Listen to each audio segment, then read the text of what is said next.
Welcome back, friends and followers, to another episode of TJ's Modeling Bench. And we are picking back up with the Indy Car build, which is now complete. But I'll show you a few of the steps along the way, and then at the end here, I'll show you the completed model. All right?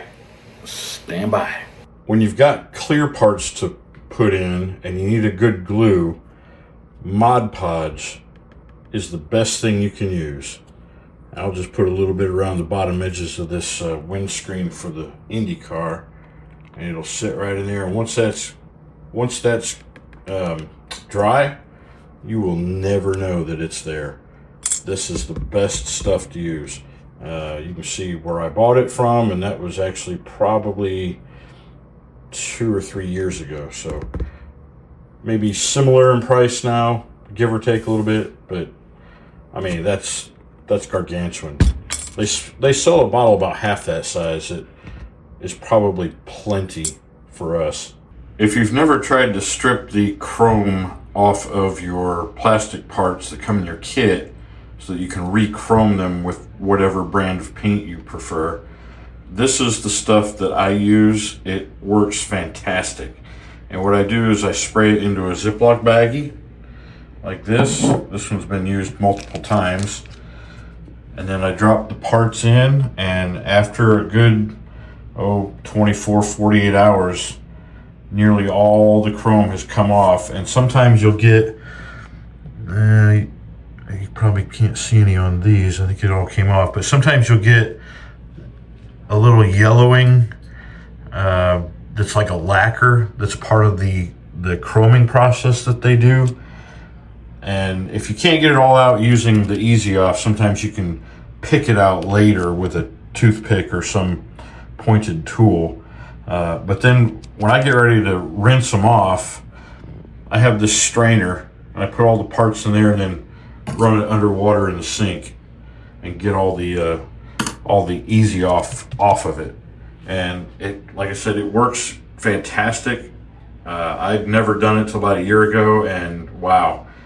So yes, the Easy Off in the yellow can. All right, just simple, deep clean, heavy duty oven cleaner. Works like a champ. So I didn't quite get it finished before the Indy 500.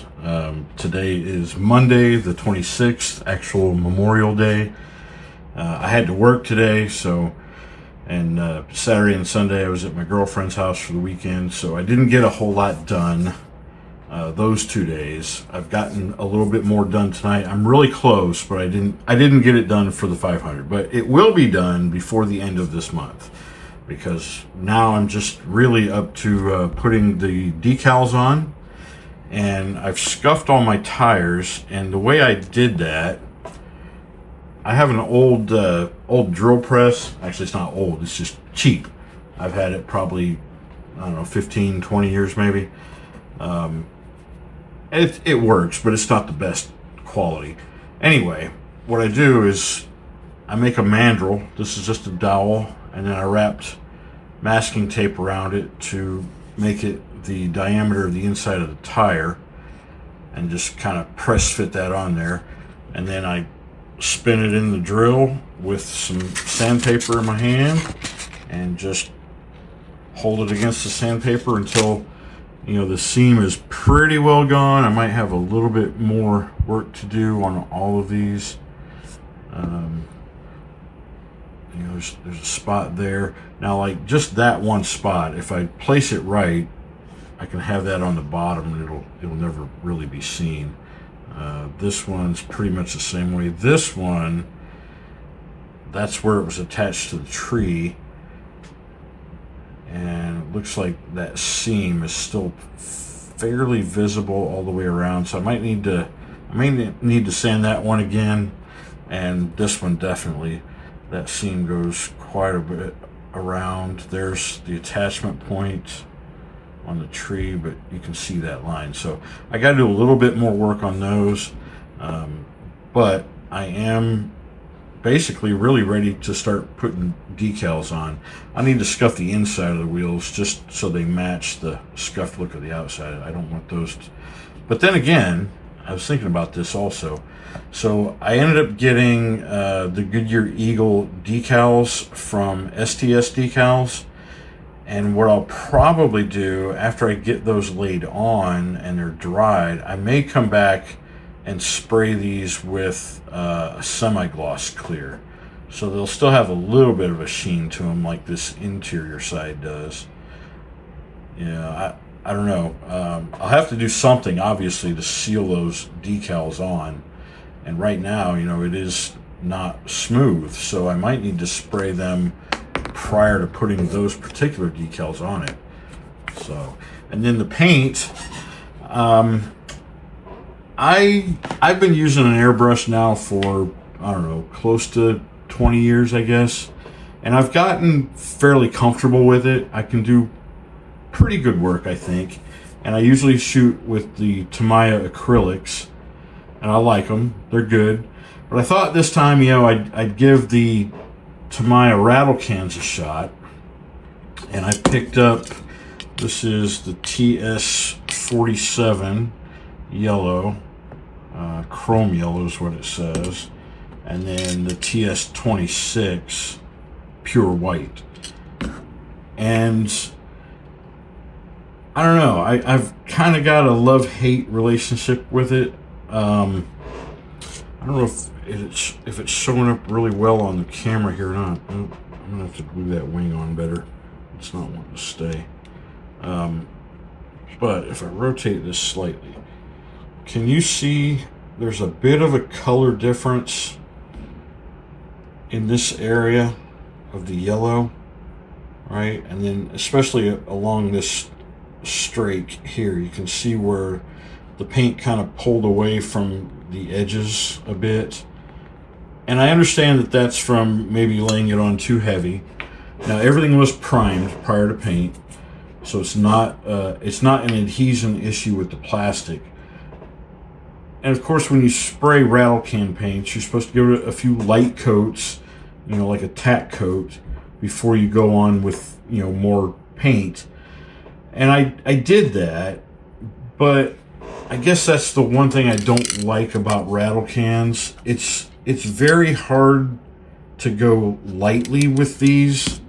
You use a lot of paint when you don't really need that much paint, just by the nature of how they're set up to spray. For the amount of paint that was in this, I probably could have used that same amount of paint on 10 of these cars with my airbrush. So I highly recommend using an airbrush if you have one. If you have the means to get one, I highly recommend it.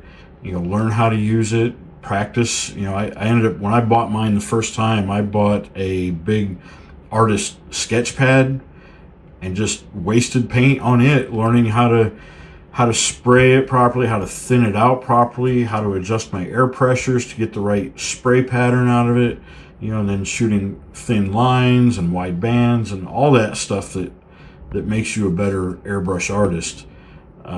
So I highly recommend it. I'm not saying that these don't have a place in the hobby. Obviously they do. A lot of guys use them. They're just, I think I prefer my airbrush over these. The only way I'll probably ever do the rattle can again, well, I still use the rattle can for primer.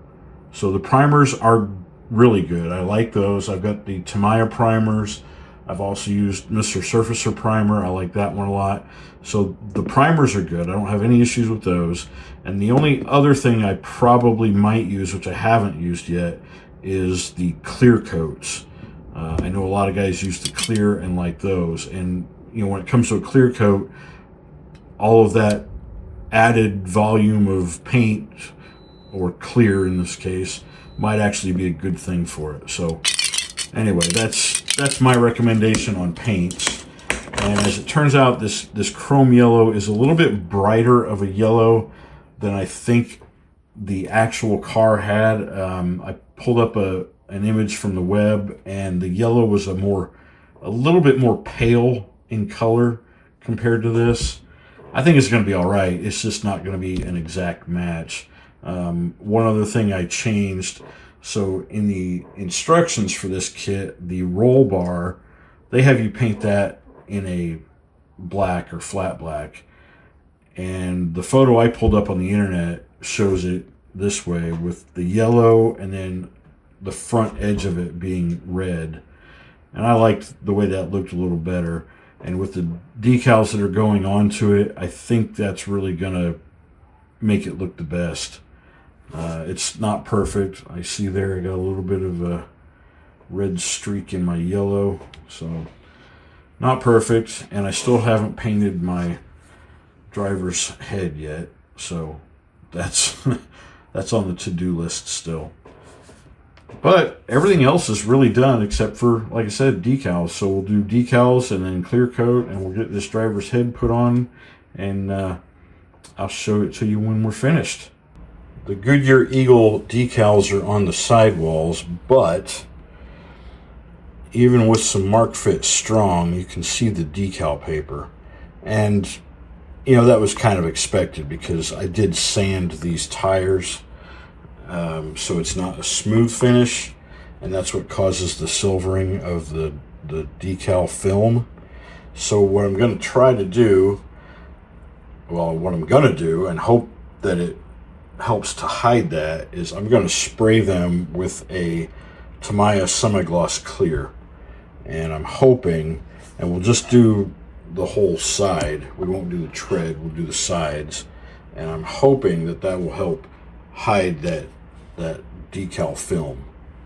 So here it is, complete. You know, it's not the best work I could have done on it. You know, I was kind of rushed it, I guess. I really wasn't going to spend too much time on it to begin with. It was just kind of a quick build to get something done, to kind of get my juices flowing again. I was getting a little frustrated with my USAC build because I've been dragging it out so long. So I felt like I needed to build something quick and easy and just get it knocked out. So, you know, some of the drawbacks on this, let me pull out a pointer of some sort here. You know, we talked about the paint. This yellow is a little brighter than it should be. I know Testers makes a yellow that's a little bit more pale, and that one probably would have been a much better match, even though the decal, that yellow is even brighter than this.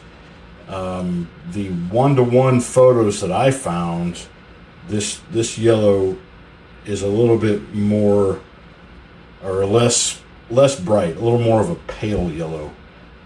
So, you know, accuracy on this thing is not anywhere close to 100%. Decals. The decals were horribly bad. Yellowed. You can see around this Buick emblem here. Around the 15, around this Buick here. You can see the yellowing. I tried to clean them off as best I could. I used a pointed cotton swab with a little bit of just water, and was able to get a lot of that yellowing off, but not completely. Even here on this Goodyear, it's pretty obvious. So yeah, there's that. The tires, my Goodyear decals are still, the film is still still very visible. I really didn't think that process out as clearly as I should have. You know, the one side of the tires had the raised lettering on it, and I sanded that off. And what I should have done was put my Goodyear Eagle decals on the side that didn't have the lettering, because I didn't sand that side, so it was a smoother finish, and that decal film probably would have disappeared much better for me on that. I did even try to spray some semi-gloss clear over it, hoping that might help it disappear, but it didn't. So not 100% pleased with that, but like I said, this was kind of a quick build. It's not a highly accurate kit. The engine cowl, All right, the engine itself is not too bad. It's not, again, it's not highly detailed. So the one little thing I did to enhance it slightly, all right, on the fuel tank, these lines right here, originally those are molded into the plastic, and I just didn't like the way they looked. They didn't have a real round 3D look to them. So I used some solder. I forget what diameter this is. It's pretty small, but it was almost exactly what was molded to the tank. So I cleaned off the molded tubing and then super glued that on. I actually drilled holes where it goes into the tank. Behind the driver's head here, you can't really see it even from the backside. You can kind of see where one of them goes into the tank, but not the other one really. And then they just go down to the base of the chassis and disappear there. The turbo charger, this has all-clad chrome on each the inlet and the exhaust portion of it, and then this is just a metallic gray for the rest of that, and metallic gray on the gearbox and the wing standoff junction here. Of course, this gearbox and the wing stanchions are all one piece, and then it was masked and separated for the red. And then the A-arms and other suspension pieces were done with Tamiya flat aluminum. The drive shafts are a semi-gloss black, and the boots are a flat black. What else? That's pretty much it. Like I said, I didn't spend a whole lot of time on it. Oh, this fuel filler, that is all-clad chrome as well. Fitment of the engine cowl is pretty good, but I get a little bit more gap on this side than I do on the opposite side. So it is what it is. It's done. I didn't look for any aftermarket decals for it. I would definitely do that if I had the opportunity to build this kit again. I don't know that they're out there. I have a feeling they probably are, or you could have some custom made. I know STS decals would probably be more than happy to make some if you provided them with the proper, photos and things of what you wanted. One other thing I changed from the instructions. So remember, the wheels were chrome, and that's what it called for. But the one-to-one that I found photos of actually had these semi-gloss black wheels. So that's what I went with. I think it looks a whole lot better than the chrome wheels on it. Maybe they had chrome wheels when they did road races, but at the Indy they used the black. And the difference from an Indy track to a road course are the wings. The road course rear wing is a much bigger wing, as well as actually the forward wing, the downforce on the front is a bigger wing as well. So there it is. Hope you enjoyed it. Upcoming, I'm real close to having my Dart finished. This coming weekend, I have to take my motorcycle into the shop for most of the day, but then I have Saturday evening and all day Sunday to myself. My girlfriend's got things she's doing with her girls. And then next week, I'm actually going home to Indiana for about 5 days. My nephew graduates high school, and then I'm going to spend a couple of those days over in New Haven, Indiana, where I grew up, meeting with a few classmates, I hope. So I hope to get hope to get a few more videos put up before we leave on that vacation. And after the Dart, I've actually got an aircraft and 2, if not 3 cars I'm going to start working on.